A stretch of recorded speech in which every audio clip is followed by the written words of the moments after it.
اللہم صلی علی محمد۔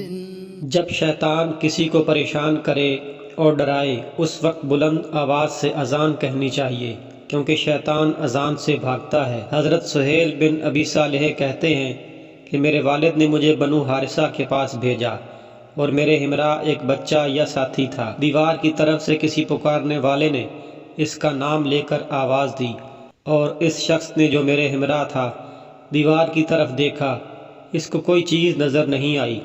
پھر میں نے اپنے والد صاحب سے اس کا تذکرہ کیا تو انہوں نے فرمایا، اگر مجھے پتا ہوتا کہ تمہیں یہ بات پیش آئے گی تو میں تم کو نہ بھیجتا، لیکن یہ بات یاد رکھو کہ جب تم کوئی آواز سنو تو بلند آواز سے اذان کہو، کیونکہ میں نے حضرت ابو ہریرہ رضی اللہ عنہ کو حضور اکرم صلی اللہ علیہ وآلہ وسلم کی یہ حدیث بیان کرتے ہوئے سنا ہے کہ جب اذان کہی جاتی ہے تو شیطان پیٹھ پھیر کر بھاگتا ہے۔ بے شک اللہ اور اس کے فرشتے درود بھیجتے ہیں نبی کریم صلی اللہ علیہ وآلہ وسلم پر۔